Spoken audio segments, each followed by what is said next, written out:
You are in for such a treat today, all the way from Greece. Master artist George Politis. George, welcome to Art School Live. Thank you so much for the invitation, Eric. So glad We, to be with you. we are so excited. Your work is so phenomenal. What are you going to teach us today? Well, I will try to show how to create an eye-catching painting, one that stands out, and this is something I always strive to achieve when I try to enter a major exhibition. So this is what I will try to say. Okay, so if I watch this today, my paintings are going to go from average to being eye-catching. So they're going to stand out, which means they're going to sell better. They're going to stand out, so people are going to notice them more. I think that's a big promise. Let's get this thing started. I have to say It's that Art we School need Live with Eric Rhodes.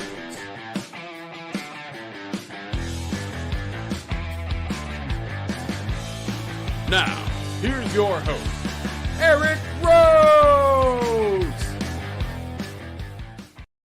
Hi there, I'm Eric, and I'm from Fine Art Connoisseur and Plein Air magazine. I do this show, Art School Live, every single weekday at 12 noon New York time, Eastern time. I'm not in New York, I'm in Austin, Texas, but everybody remembers New York. Anyway, we are live most days, but not all days. And so once in a while we have repeats. Our guest today is George Politis, and he is a master watercolor artist, and we are very excited to have him. He's going to teach you today how to make your paintings eye-catching, how to stand out. And he is a fabulous painter and one of the greats. We're very excited to have him. We have a prize today. You have a chance to win the amazing value specs. These are glasses that help you see your values, your darks and lights, so that you can learn values. And quite frankly, I learned them a long time ago, but I still use them. The way to win this is to simply put a comment in the comment section. Tell us where you're watching from. I have a hunch we're going to have a lot of people from Greece today. And welcome to all of our friends from Greece and all over the world. We always have a worldwide audience. And today, our winner of the last prize that we gave away, my book, Make More Money Selling Your Art, is Artie Ross in Arizona. We have for you today also a free gift, 101 watercolor painting tips, tricks, and techniques. We've taken the best from some of our top artists and put this together, and you can get it for free. Just go to watercolorlive.com/101 tips, watercolorlive.com/101 tips. And we would love it if you subscribe to this program on YouTube. Just go to YouTube, look up Art School Live, and or my name at Eric Rhodes, and subscribe. Now we're right on the verge. We're like right under 100,000 subscribers, and we want to hit that 100,000 mark. I don't know why, just because. I get a plaque. We'll put a plaque up back here instead of my self-portrait. Anyway, we would love to have you do that. And also, of course, give a follow at Eric Rhodes on Instagram and Facebook. Okay. Now we're going to get right to our guest, master artist, George Politis. George, take it away. What are we going to do today? So we are going to paint some scenery from Santorini, a church, but I will try to explain how I choose my subject, how I compose, how I use transparent colors and still have contrasts.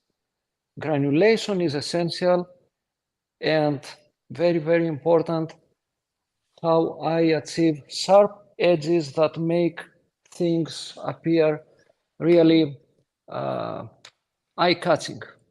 Okay, so a lot of people who are watching this that might not be experienced watercolor artists might not understand this whole concept of edges. And so when you get into that, I think that's going to be very helpful. Would you explain first what kind of paper you're using? Is it cold or hot, or is it rough? And what Yes, kind of colors you're using? this is an Ars rough block, Okay. and it is 300 grams, 140 libras. But really, I can work almost in any good quality paint paper.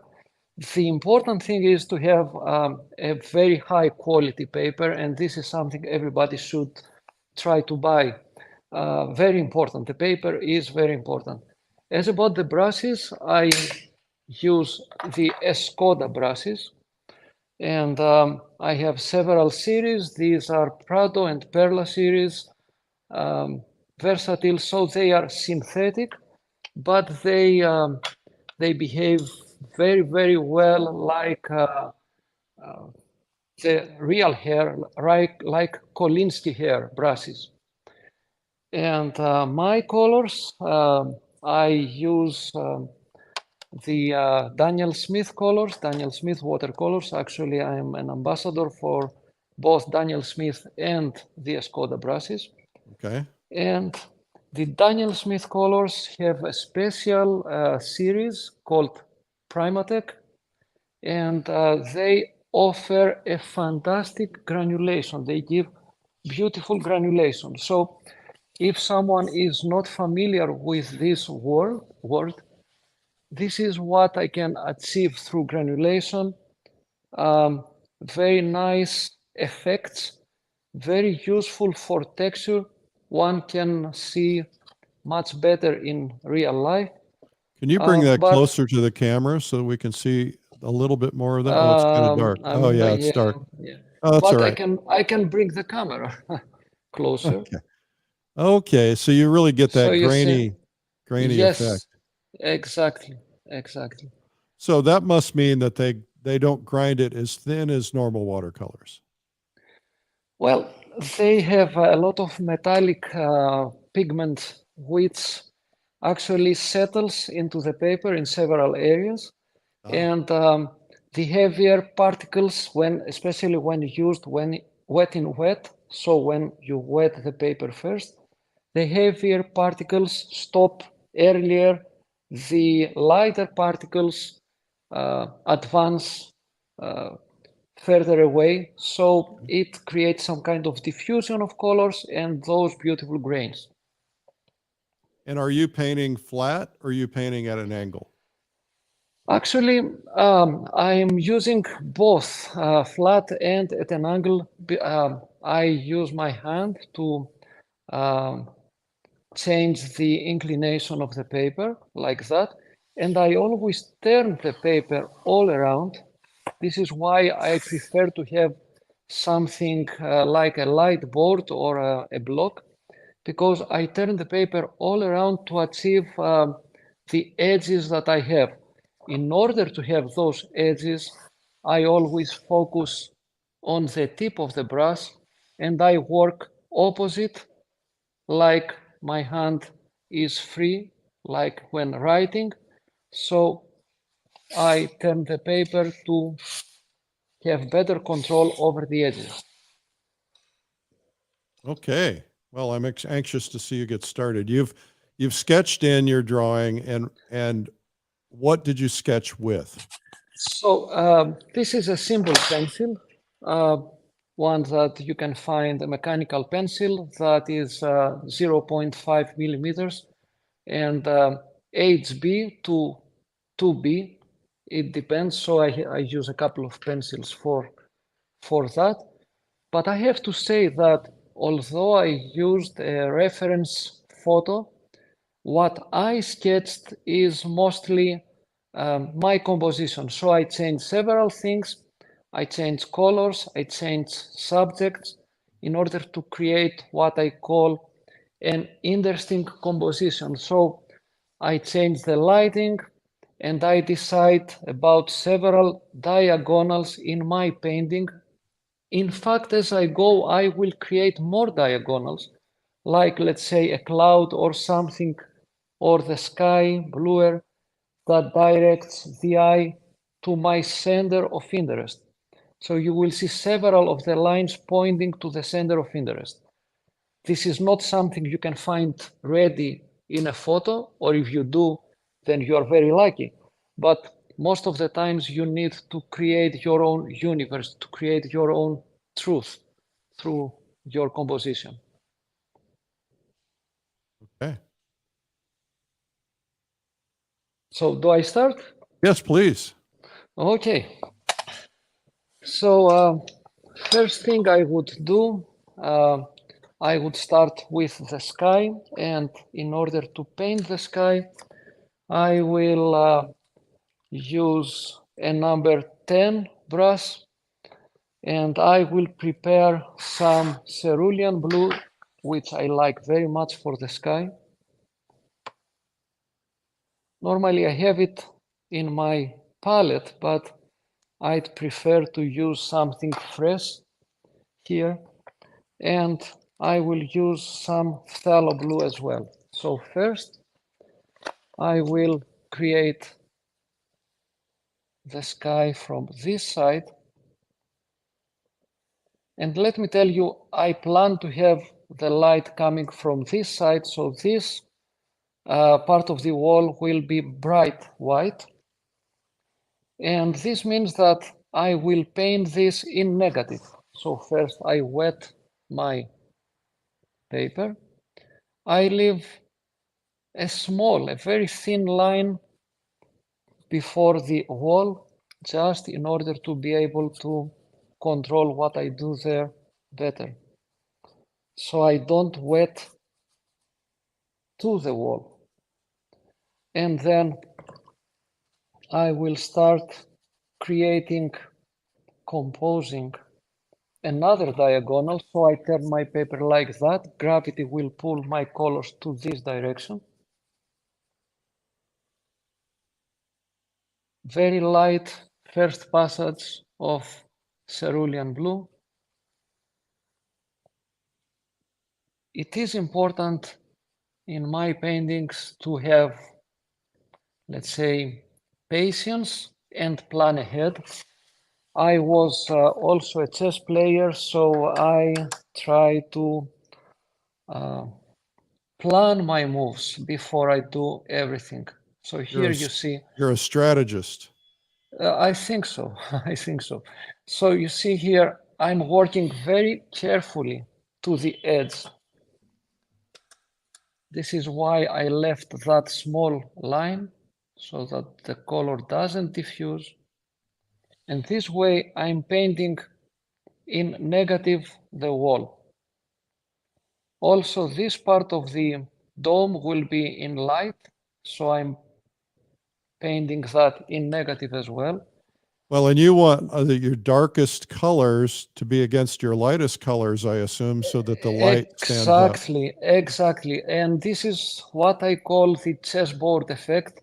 Like you have dark squares next to light white squares, and this gives a lot of interest to the painting.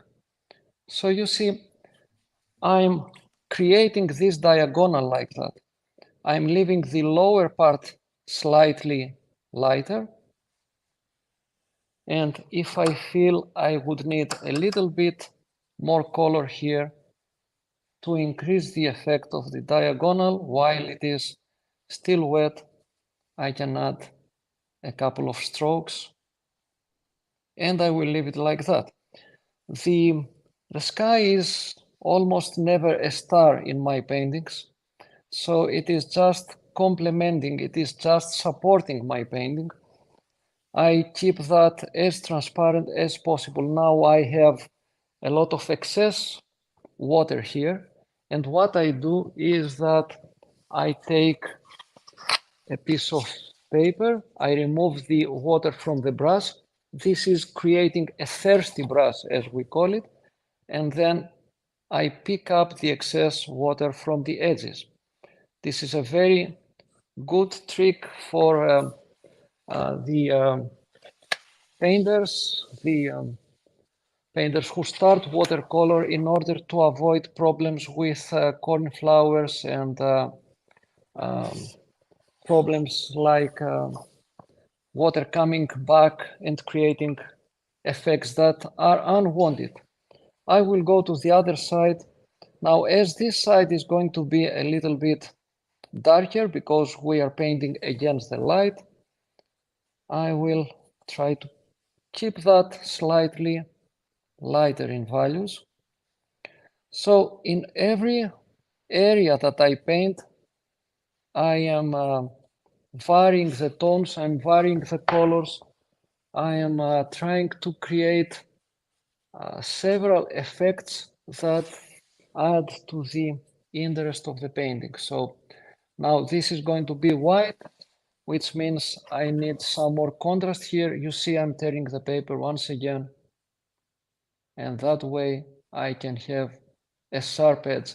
I am always looking at the tip of my brush when I do that.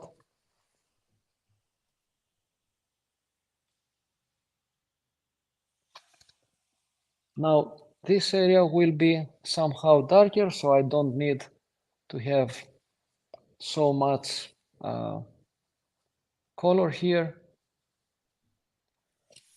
And in order to have something more compatible to the other side, so as we have a diagonal, let's create another diagonal pointing to the center of interest. And I'm leaving it like that. Do you want to discuss that just a little bit more? I think that's a good tip for new people. You mean the diagonals? Yes, the Or idea what? of pointing to the center of interest. Yes, so as we have the church, which will be mostly white, but even white has a lot of color. So these areas that will be white, I will have the shadows multicolored, but I'm going to play with the value gradually from right to left, creating something darker and darker and so on. So till then, I am having lines like, let me show you, I prepared something for that. So when I have something like this, I'm trying to have lines that direct the eye to the center of interest. So you see one diagonal here, another diagonal here, another one. So this is perspective, of course, but these are very efficient ways, tricks to direct the eye to the center of the interest. And we can do that. Diagonals give power, strength, intensify the composition. On the other hand, when we use curves, they give some calm to the painting, so it is some kind of equilibrium like that. The horizontals and verticals also give a feeling of serenity, calmness, and thus I'm trying to have an interesting, let's say, balance between different things, intensity versus calmness. Does this make sense? Makes a lot of sense. Okay.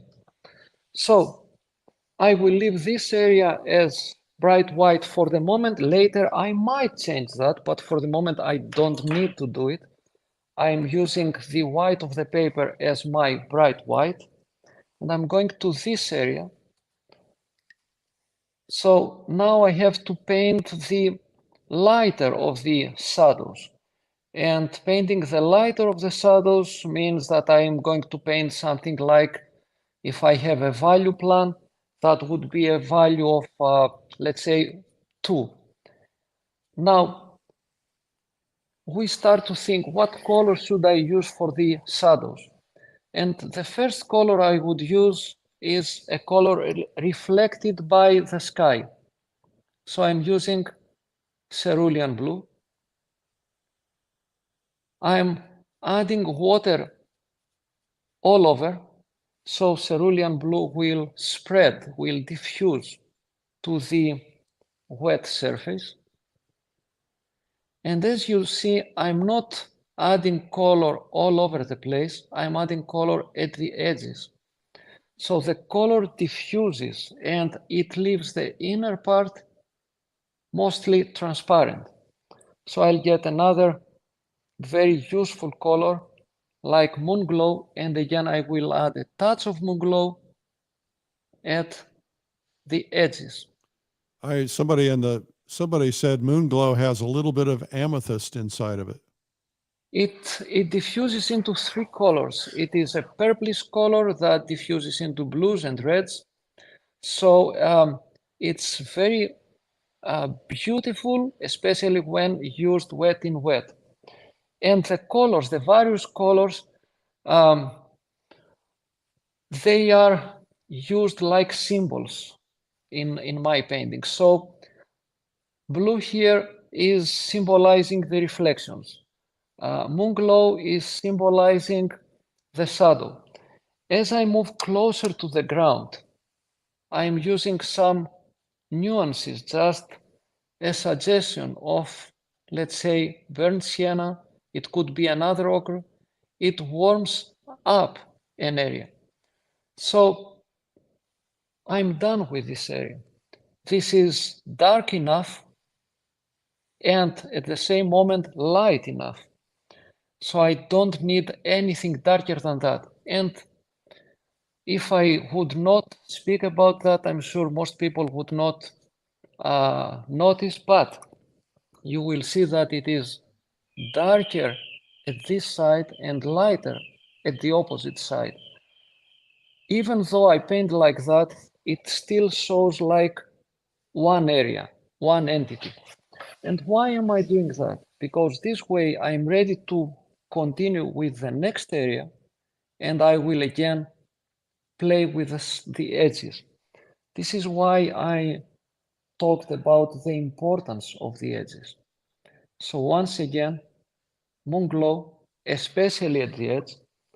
So now I will add another symbol, some texture here. So I'm using burnt tiger's eye, a fantastic color that diffuses beautifully. Which color is it? Burnt tiger's eye. A burnt tiger's eye. Okay. Yeah, very fancy, like a name, right? But the beautiful thing about that is that it gives some granulation by itself when you use on a wet surface. So you see, I started with some moon glow at the edge, near the edge. I let this diffuse. Now I need to suggest some reflections from the sky, so I'm adding some blue. I would like to warm it up a little bit. Normally it is summer in Santorini. Then as I go closer to the upper edge, I will add another small amount of moon glow. As I'm going closer to the other edge, which is reserved for the next area that will be somehow darker, I'm using water. You see water? You have such discipline. I would want to color in all the spaces. Yeah, but it's yeah, I understand, but it is essential to work with patience. And if I would say one thing, if you need to take care of one thing in a painting, is keep it transparent, because like that, you keep all the options open for the next step. If you lose the transparency, then things might become more difficult. So you see here, perhaps I could add my best color for granulation, which is bloodstone. Bloodstone is creeping through the painting and creates the most beautiful textures. But once again, I will not use all over the place, just suggestions of texture. Now we've put up an Amazon link to your color set. So I assume these colors you're using are in your set. Most of them, yes.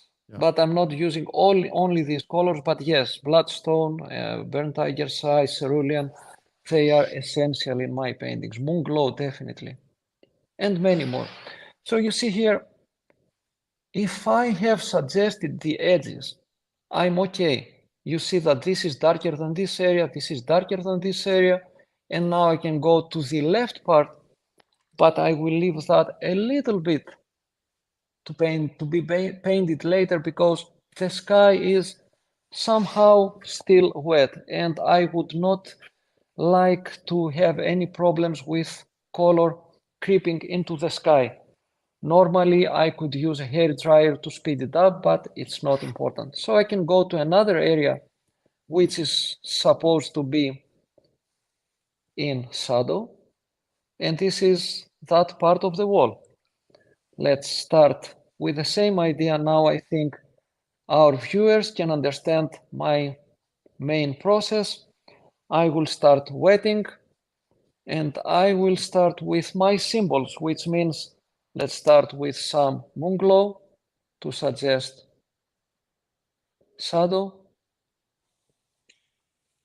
Let's continue with some blue to suggest reflected light. And we are speaking about Santorini, so tones of blue there. Oh yeah. Yeah, definitely. I've been to Santorini. It's wonderful. It's what I call a paradise on earth. It is. I mean, I hold two workshops. Next summer, I have two workshops. One is in Santorini, the other one is in Paros, another beautiful island. So plenty of subjects and inspiration there. The And colors, you do plein air painting in your workshops as well as studio painting. Yes, really both. But it's a good thing that you bring this up, because even in my plein air paintings, what I do is that I sketch my subject and then I turn around, I don't see my subject anymore, and I paint my subject as I feel it is, not as it is exactly. So I'm not trying to copy what I see. Actually, I don't see anymore. I'm trying to invent things, to give my feelings. So people really like that because it gives them freedom. Now I'm using a little bit of quinacridone gold, another color that I love, because to me this is a symbol of reflection from the ground. As you go to the ground, you expect to have more colors like earth colors, like quinacridone gold or burnt sienna, which also warms it up, the color, the shadows. But the shadows, some people talk about cool shadows and warm shadows in different places based on the color of the light. It is true. It is true. You can do that, but in watercolor, I find that a combination of a little bit of everything gives more interest to the painting, and it is something you truly expect because you need to suggest reflections from several things. And as I have a summer day, I need to suggest some warm colors. As I have a blue sky, I need to suggest that. So this is why I spoke about symbols of colors instead of colors. So you see, this is a very colorful shadow. If one sees that, they will spot an average value of, let's say, 4, but inside that value, inside that area, that shadow area, you can find so many colors, interesting details because of the granulating colors that I used, like bloodstone, like burnt sienna diffuses into moon glow and vice versa. So you have a lot of interest. It's not a simple shadow, it is a colorful and interesting shadow. So I will go to this area, the light comes this way. This is in light, but not like that. So I'd expect it to be more or less that kind of value. Let's start. Now this is wet, so I will try not to disturb this area. I'm wetting the wall, but I'm leaving a small line in between. These shadow areas look like stained glass. They're so beautiful. Thank you. It's a good thing that you point this. Perhaps you see that I never, or almost never, or let's say very rarely, I mixed colors on my palette. I mix colors directly on the paper because I find this gives the opportunity to the colors to diffuse one into the other. And that gives much more interest than trying to mix on my palette in order to achieve an average color and an average value. So here, this is, let's say, a sunlit but not direct sunlight, sunlit area. And to suggest that, I will suggest some colors like this. You see, I leave it like that. Let's take some burnt sienna and suggest a little bit here. Let's take closer to the ground some, you see how little it is. It's almost water. It's less than tinting the paper. You probably don't go through a lot of watercolor paint. The truth is that I paint a lot, so I experiment a lot.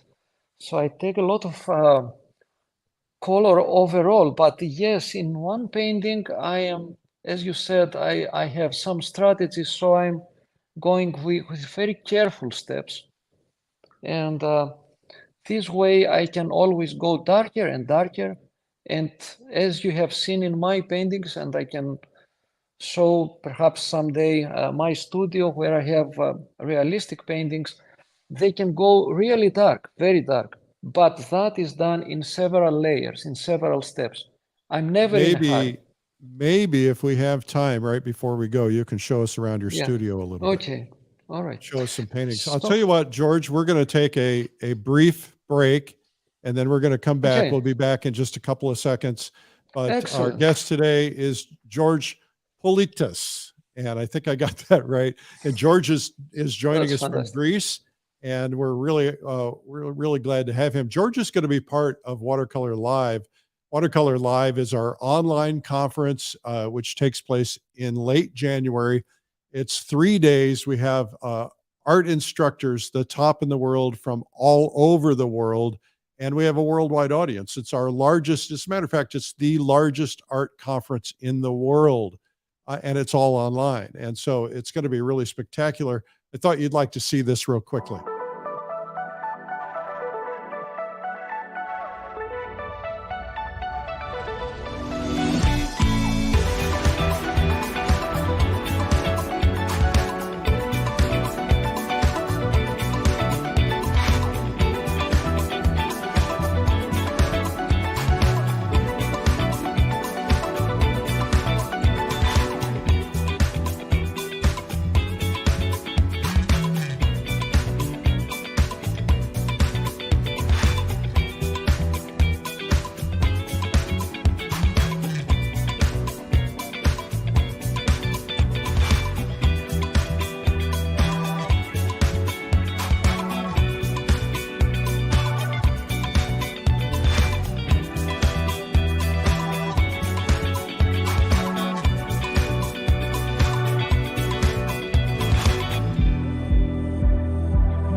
One of the things I think is absolutely fascinating is I've been watching the people who attend these events, and I get to see their drawings and their paintings before, and then you see what happens and how they're transformed just by 3 days of intense learning, 3 days of just immersing yourself with 30 of the top watercolor artists in the world. And it's just going to be an amazing transformation.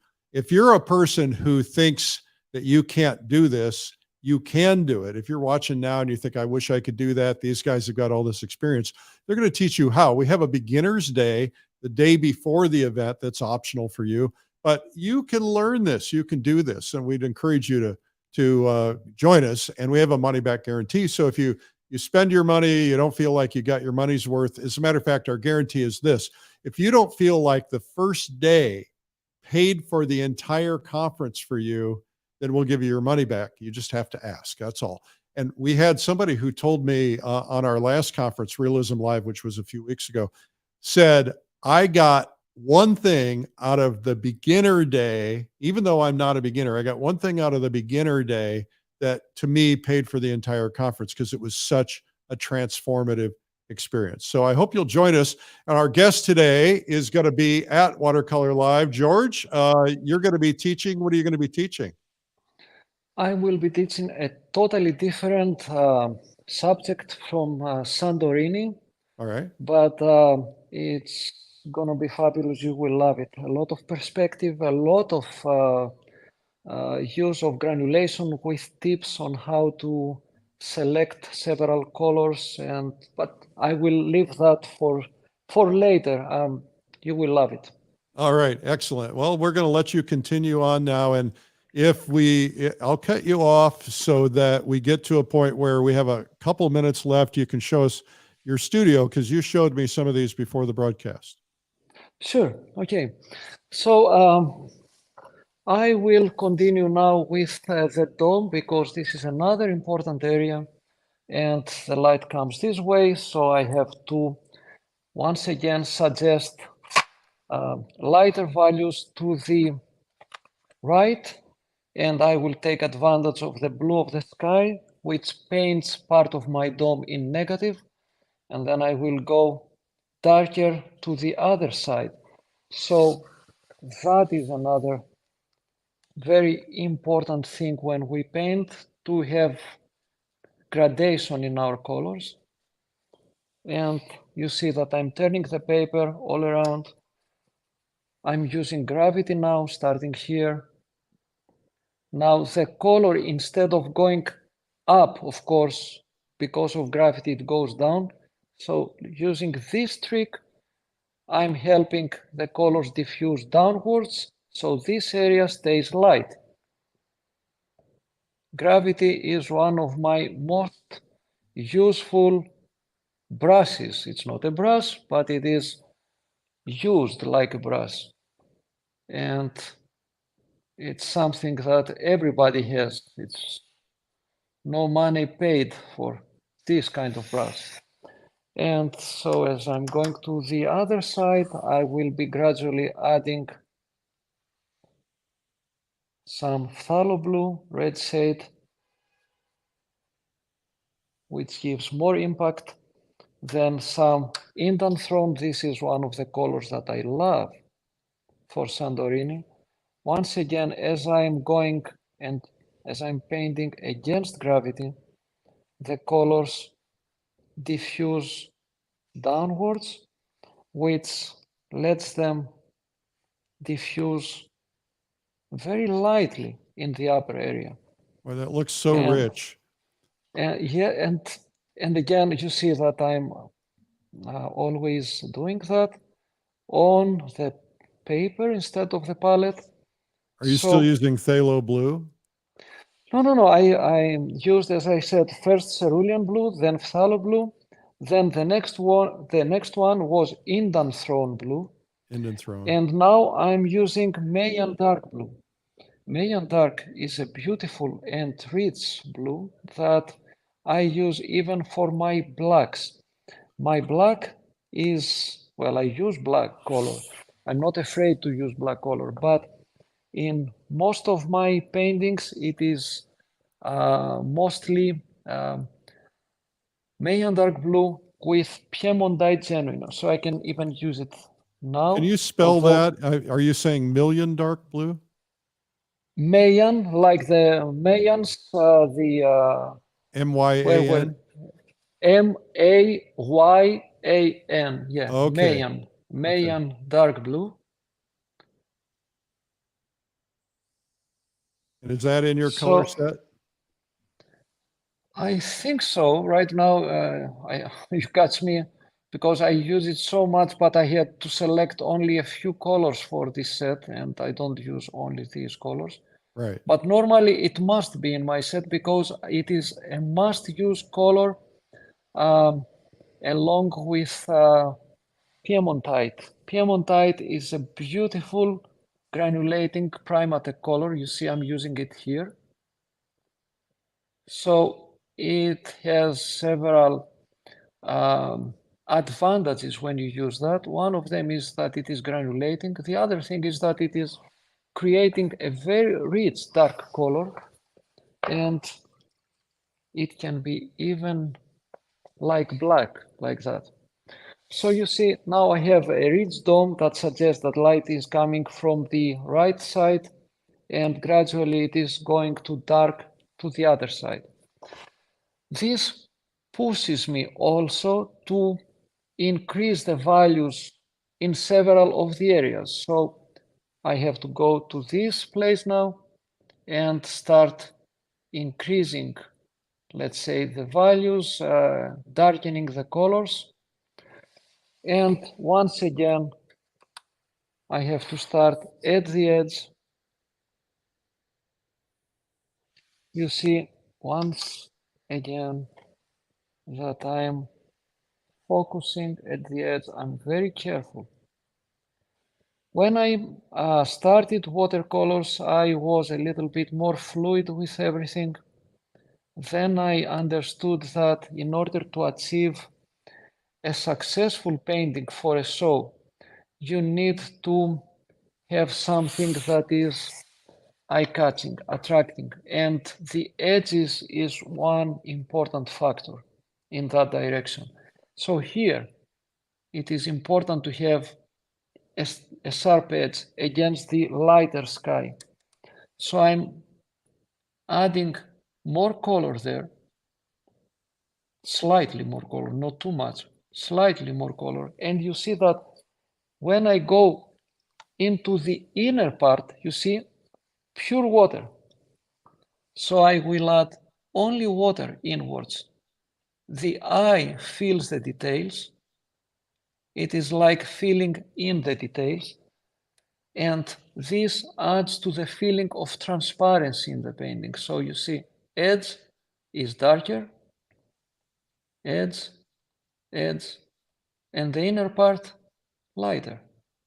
I've got to tell you, Still- George, that this is one of my favorites out of 2 or 3 or 400 of these shows I've done. This is one of my favorites. Thank you so much. It means a lot. You're such a good Because teacher. you are so experienced that it means so much when it comes from you. So adjusting things, and still I have to go back and adjust all those things accordingly, but you see that this gives the feeling of transparency. And even in my darkest areas, in my realistic or sometimes photorealistic paintings, when you see a very dark area, I can go and create a line on top of that dark area and it will still be visible, which means that it is transparent. So transparency doesn't mean that you lose anything in contrast. Contrast is created mostly at the edge, and then small and simple tricks like that still give you the opportunity of having everything transparent and so on. I have a question So- for you. Yes, please. So I was painting a building in sunlight in watercolor this weekend, and I was having trouble getting the sense of brightness and light. I assume it was an afternoon light, which was very, very yellow, very almost Indian yellow, but I could not seem to get the light to look like light. It looked too dark when I put the sun on it. What was I doing wrong? Well, to tell you the truth, I cannot understand exactly what we are having as a subject, but I guess you are speaking about, let's say, a building. Well, let's say that Like this a wall? building that you're doing now, Yes, that the yes. part that's in light was in bright afternoon sunlight. So Okay. how do you make it feel like the light is really glowing on the side of that building? All right. So I instead of doing this here because I don't have the same colors, I would say here, I would create something really transparent here for the part that is facing the sun, and I would play with warm colors like quinacridone, which is the symbol of light, with some touch of, let's say, burnt sienna. Just one touch, you see, not too much, not all over the place. Perhaps one touch of Mayan orange, but again, one touch. And mostly to the sides, to the edges, it would be yellow. Now I'm adding some Mayan yellow again. You see that I love the Mayan series of Daniel Smith. So once I am doing this and I'm adding a lot of water to keep this transparent. Now, in order to give the feeling of light, when this dries, I will go to the sides with complementary colors. So the most easy way, let's say, to suggest that is to go to that side with something like, I don't know, purple, like Moonglow, or another beautiful color that I use even for my shadows, Imperial Purple. You see, it's a brighter purple, but then I can never play with purples only. I have to suggest that we're speaking about the same colors. So I'm using the same colors once again. It's the same wall, it's the same building. So I'm mixing on the same area with burnt sienna. I will suggest light reflected from other areas. So I'm using quinacridone gold once again. And everything is kept transparent. So I'm going step by step, and this is the first layer. When it dries, perhaps I will add a little bit more and a touch of that color there as well, because this gives uniform results. I mean, it's not like having an area that stands like collaged next to another area. They are both part of the same landscape, so they share the same colors, the same reflections, and so on.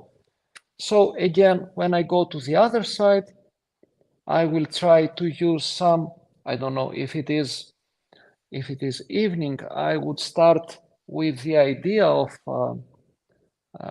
a blue color, because this symbolizes the sky, but as it is evening, I might expect some purples. All right. And some reds. Well, that was very helpful. I think I'll let you get and back so to on. what you So were you working see, on. it is the contrast that matter. Yes. So let's go back to the painting, and that was not, I have to admit, this is a very iconic, very well-known church in Fira, Santorini. And I have to admit, if I showed you the real thing, it's not like that. The colors are changed, but it seems real what I do. Yes. So I don't need to explain my choices. The viewer will not see the photo, will not see the reference. And as long as it looks real, it is real. It is my own reality. This is what I said that I look for in a painting. I want to create my own reality. I don't want to copy what I see. So actually this was white, the dome. This was white, but to me, Santorini is full of blues, and this is why I'm changing the colors like that, because it's my way to suggest that I was in Santorini. Well, and it's artistic interpretation. Exactly, exactly. And up till now, I have used four blue colors in this area, always mixing one by one on the paper. Phthalo blue, red shade, cerulean blue, Indian throne, and what else was that? Phthalo, Indian throne, and Mayan dark blue, Mayan dark blue.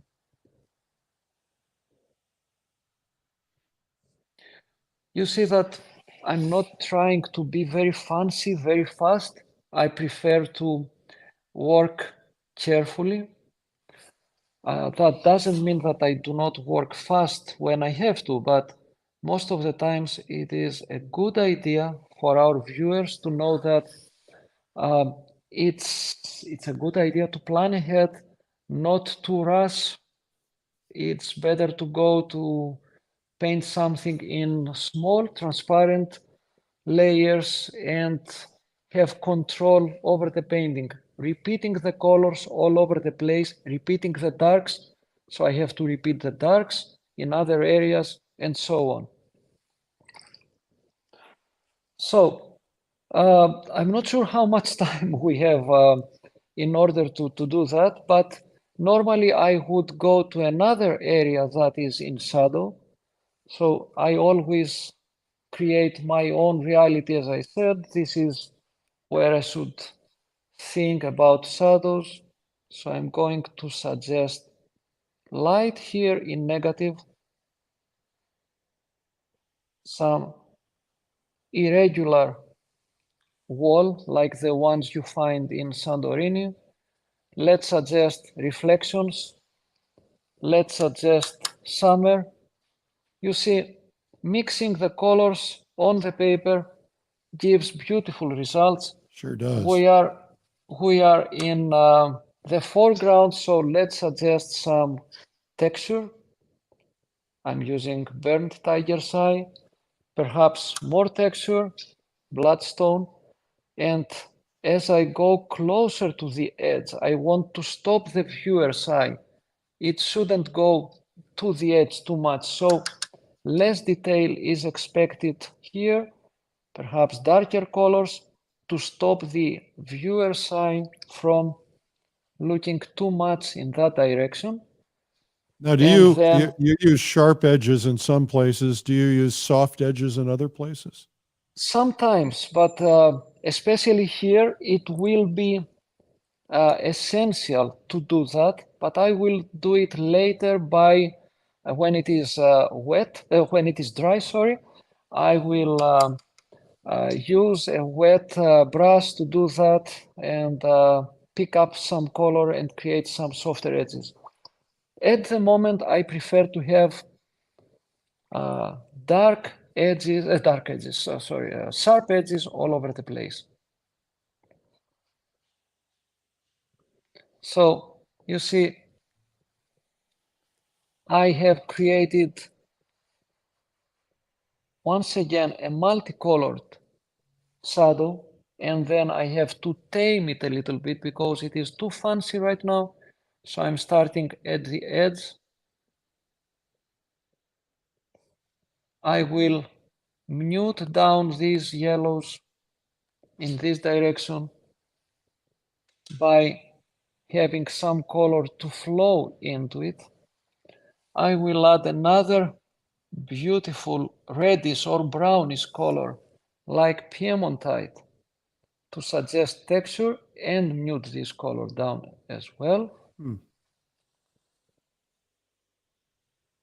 And you see the board is inclined, so the colors flow downwards. I pick the excess water by using, as we said, a thirsty brush. So I pick the excess water. And before I stop that, let's suggest that this is a wall that is vertical. So I'm adding some vertical strokes. Vertical strokes suggest something that is vertical. And I will leave this like that because I don't want it to become too dark. Actually, now it becomes dark. It seems dark, but it will not be dark eventually when I add the darker colors. It's also it's not going to dry as dark. Exactly. Yeah. And it is important to think about that the colors are considered as dark or light when you're comparing to the adjacent area. So it is always a question of comparison, always a question of what do we have next to it to understand what color or what value this is. And again, this area this is an open door. So light comes through the door to this part of the wall, and this part of the wall is like tinted. So I will suggest some light, so transparent tints of burnt sienna and cerulean blue. But as I go to the left, I will add darker colors gradually. This is why I have this pencil line to remind me that in my reality, this should be a little bit darker back there. So apart from explaining how it should be, it is a very, very efficient way to suggest that we have another plane in front of that sunlit wall. It is another contrast, and contrasts are so, so important in a painting. And this flower here, that will be mostly like a silhouette, but I will start at the edge, then I will keep the central part lighter to suggest transparency in this area. And as I go closer to the other side, I will add a couple of colors like that. Repeat this color elsewhere, like pottery. But once again, if you see from close, it's actually stronger values, darker values at the edges, darker values at the edges, and the central part remains transparent. So this gives the feeling of transparency in the painting. Hey, George, we're out of time. Would you do me a Yes. favor before you come back on camera? Will you just hold that up close to the camera so people can see I will, maybe the dome area? yeah, I will bring the phone closer because otherwise you will Yeah. lose the light. Oh, that's beautiful. Look at that. Just So outstanding. you see the beauty of granulation, the fact that things are more transparent to the inner part. Same thing here. Now it is wet still, but probably you can see the diffusion, the contrasts, beautiful. and so on. Come back on camera, please. Okay, just a moment. Okay. Our guest today is George Politis from Greece, a master watercolor artist who's going to be part of Watercolor Live coming up in January. George, we're excited to have you today. You are one of the best teachers we've ever had. People in the comments are going nuts about you. You've Thank taught you us so much about for saying control. that. You've taught us about Thank you. control. Now show us a little bit of your studio. We've only got about 30 seconds left, but if you just show us Okay, a little bit. so my studio is a big one. That is the table where we were painting, and plenty of tables for my workshops, but some of the paintings from Santorini, Mount Athos, or let's go to the other side where I have some more realistic paintings, like the ones that most people perhaps know me from, textures, metals, things like that. Some Excellent. paintings that won me several awards in USA, like this one, and perspective. Well, and we're and so excited on. that you're going to be teaching on Watercolor Live in January. What a nice studio. Is that at your home? No, this is a studio. It's not far from my home. It's let's say 20 minutes walking distance from my home. Nice.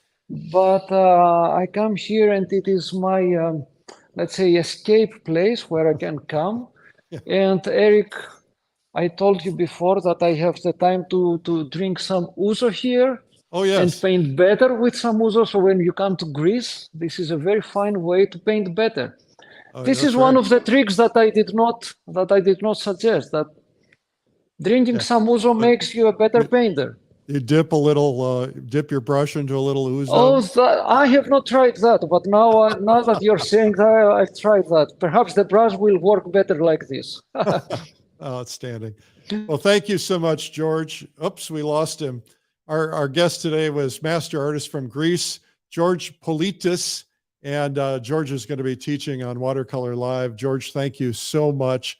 I hope you guys enjoyed this. We're here every weekday, 12 noon, many days live, some days replay, and we would love to have you join us. If you're watching for the first time today, we do have that free gift for you, and that is, and it is free. Somebody was asking in the comments, and that is the watercolor tips gift. I'm just looking for it right now. There it is. 101 watercolor painting tips, tricks, and techniques. Just go to watercolorlive.com, 101 tips. And if you would like, subscribe to this program and hit the little bell on YouTube. Just go to YouTube and look for for Art School Live. And then we're here every day. It shows up and you can watch whatever you want. We have watercolor, we have oil, we have drawing, we have pastel, we have gouache, we have everything. And as a matter of fact, I was thinking I need to take all of the content, because we started this with COVID and we've been on every single weekday since COVID. In the first 7 months, we were on 7 days a week to kind of hold your hand and be there with you. And I think we should turn this into a book, like the Art School Live book with all the artists and all the techniques. We'd probably have to do 20 books. There's so much content. Anyway, that's what I need is another project. I hope you guys have a really terrific day. I hope this has been inspiration for you. Find time for yourself. Remember, we always talk about, like the airlines, they say, put your oxygen mask on before you help others. You need this. You need painting time. You need time to get away. You need a place to get away. And so painting is something that you can do to fill your soul and to make you feel so fulfilled and happy. And anybody can do this. You can learn to do this. If you're watching it, you're intimidated, you can do it. It's just a matter of getting out there and trying it and practicing. We do a lot of different things on here. We have PaintTube TV, which has over 600 professionally produced videos, big zoomy close-ups, high quality, high definition kind of thing, where what we're doing on this show is mostly the artists who are our guests who are using their iPhones and so on. So this is a great place to go for highly produced professional things. And maybe we'll invite George to come in and do a video. What do you think about that, George? Yes, I'm here. Sorry. So that would be fantastic. Thank you very much, Eric. That was really a beautiful, beautiful experience. And I've been watching your show and your videos, and I'm so glad to be part of it this time. Thank you so much again, George, and everybody, thumbs up and applause for George, one of the best instructors we've had so far. Thank you again. Thank you for watching, everybody, and make sure to share this with your friends and make sure to subscribe. I'm Eric Rhodes, publisher of Fine Art Connoisseur and Plein Air magazine. Bye-bye.